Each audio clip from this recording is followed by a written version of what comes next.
Internet, good morning. My name is Magnitude, and I'm doing something a little different. I have never, ever made any of these top 5 videos ever in the past, but I want to start doing them.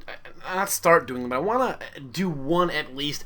There have been a lot of leaked megas going into Pokemon Omega Ruby Alpha Sapphire, and I wanted to give you guys my thoughts on what my favorite 5 leaked megas were. We will start from the bottom at number 5, at Mega Slowbro.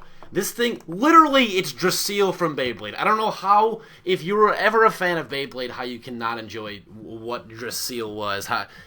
Let's Beyblade. It's the theme song is sweet. I don't know. It's awesome. I love the theme song. But it's potentially unkillable with shell armor. Seeing as Slowbro's defenses are already super, super high, with 110 defense and 80 special defense, I feel like they might regulate those out and balance them out. So I think defense is going to go at least to 130, special defense probably at least to 110. They're going to put a lot into the defenses. And with 95 base HP and certain moves such as Calm Mind and Slack Off, it has the potential to be absolutely unkillable. It's hard to argue with a Pokemon that probably can't die. If you're not prepared for Mega Slowbro, it won't die. And if it doesn't die, you can't win. Mega Slowbro coming in at number 5 just because the sheer fact that it might not be able to die, and if anything, its bit beast is a fucking turtle named Drasil, and Drasil was, the cornerstone of all defense in Beyblade. So Mega Slowbro notched at the number 5 on this list. Number 4, we have Mega Lopunny. Lopunny. Its abilities are right now Cute Charm, which is the opponent has a 30% chance of being induced with a track using an attack. Or physical attack. Klutz. Pokemon cannot receive any effective hold items except those that affect experience. Or Limber. Pokemon can be paralyzed. So not a lot of good options. Klutz that I have used, I've usually used it with Assault Vest. I'm able to switch route Assault Vest onto something that doesn't enjoy having Assault Vest. I think most notably I did it to a Trevenant, which pretty much made the Trevenant useless.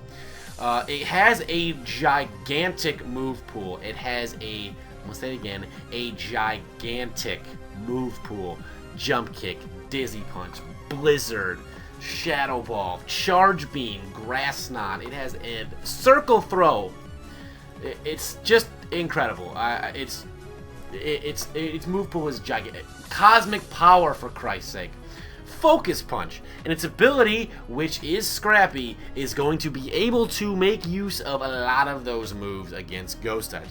Klutz was terrible. It just was not good. You never really used it, but it has Jump Kick. It becomes fighting normal as well to get stabbed, so it can be firing off 150 base jump kicks that hit Ghost type. Its speed is already 105, so it can already outspeed certain things. Obviously, outspeed anything less than 105. That should go without saying. But it has so many options. Sky Uppercut, I guess, if you want that over Jump Kick, which I don't know why you would, but it's an option. Circle Throw. You have, as I mentioned, Dizzy Punch. You have so many options. Retaliate. You get Stab on it. If it comes in after something dies, Retaliate comes by. You have a base 105 move, and it'll be even higher if you come in after something dies. It gets double, so it'd be 210. So you have a lot of options. Quick Attack. You just have a lot of options with this Pokemon, and with Scrappy you have even more. Number 3, Mega Beedrill. Possibly, finally, one of the coolest Pokemon in the history of the game is usable. Potentially usable. Its stats could put him over the edge into higher tiers. He's getting a massive increase of speed and attack, and if his attack can hit, it has a potential to hit about 130, and if his speed can reach over 100, you're looking at some numbers that can take things out, and you have Twin Needle, which can break subs, and it's going to be base 100 because Twin Needle is 25 by itself, doubled out with adaptability because it gets adaptability and becomes a Mega, becomes 50, it hits twice all the time. That's a 100 power base move that, it can break through subs because the first one can break the sub and the second one can hit through a sub. So with adaptability, Twin Needle is not a move you overlook. It has a lot of interesting options. Pin Missile could potentially be, if Pin Missile hits 3 times, it's going to be 150 base because it's 25 base, adaptability making that 50. If it hits if Pin Missile hits all 5 times, it's 250 base. That's outrageous. But at the very least, it's it's gonna be 100 base. I think Pin Missile over Twin Needle anyway. I think Pin Missile can miss. I think Twin Needle is 100, Pin Missile is 95. But and it's got 4 fucking javelins on its arms. You cannot argue with how awesome that design is. A lot of people are not a big fan of the design at all. But I feel like the design is one of its best traits. It's one of its best attributes. I think it looks really cool. I'm really looking forward to Beedrill being used in the metagame. Number 2, Mega Swampert. It gets Swift Swim. Its stats already yield itself to being a tank. 100 HP, 100 attack. Its lowest stat is speed, but who gives a shit about that? 90 defense, 85 special attack, and 90 special defense. Those are at least going up. Some of those, if not all of them, probably speed's not... I don't know, speed's going up. But Swift Swim can double speed. Can double speed in the rain. Which means you could turn this thing into pretty... Let's say for whatever reason... you're running, I would have to say, you're probably running, not a speed nature. But if you have on a rain team, you don't need to, you can invest enough into speed because double speed in Pokemon is huge. It's so much better, I believe, than, clearly, this is obviously, it's better than just a choice card because 1.5 times. It gives you 2 times, and when numbers, the numbers don't hit all that high. Like, there's a lot of Pokemon that are in the same range. Obviously, there's outliers like Electrode and Deoxys speed, but doubling speed. If your speed, you have a speed number of 150, double that to 300. Now you're bordering on about base, I would say 90, about base 90 or so, because base 100 is 328. So you have a tank build, and with Swift Swim in the rain, this thing could it's gonna outspeed a lot. Obviously, other tank. It could outspeed a lot of.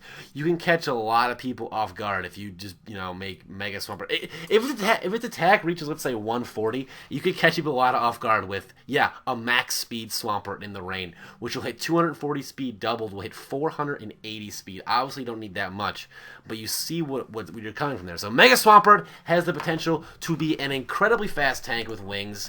Unfortunately, incredibly fast tanks in the real world don't exist, but if they did, they would lift weights, they would miss leg day, and they would be Mega Swampert. So, number 1, the Mega that I'm most excited about is going to be Mega Salamence. JJ, the jet plane, is finally graced Game Freak, and not only that, the Rebel Alliance in its wings. The Empire's giving me trouble, not anymore, because Mega Salamence is there to run, dare I say, a plane through the Empire. Mega Salamence has the potential, based on its stat distribution, to literally to be one of the, probably to have one of the highest attack stats in the game. It's already got base 135 attack. That goes up to, we'll say, 160. We are rivaling Deoxys attack form. Like, we are up there. Its special attack also, don't forget, is also 110. With moves like Dragon Pulse and Draco Meteor and Flame and Fire Blast and Heat Wave, I guess. It just has, you have so many options. Hydro Pump. This thing, you can run mixed. It gets Aerialate, which means its normal type moves become flying type, and they get Stab. So stuff like I don't know, Thrash. You could run Thrash, which is essentially Outrage, but a normal type. You could run. There are options, guys. You could Frustration in return will get a boost as well. So Hyper Beam, if you really wanted to get creative and you wanted to embarrass your opponent, and you could be firing off Hyper Beams, which have incredible power. Double Edge, I guess, but at that point you might as well just run Thrash. So you have so many options, and the fact that they're now flying type because of Aerialate means they're not, Ghost type. You're gonna hit Ghost type. So Hyper Beam would be base 150, which would become a flying type move, and its stab would be what, base 225? Obviously you gotta recharge, but base 225 move, nothing to sneeze at. So those are the Megas that have been released that I'm most excited for. Let me know what you guys think below, what you're most excited for. Let me know, and yeah, hopefully you guys enjoyed this video. Rate, comment, sub, and as always, I'll see you guys next time.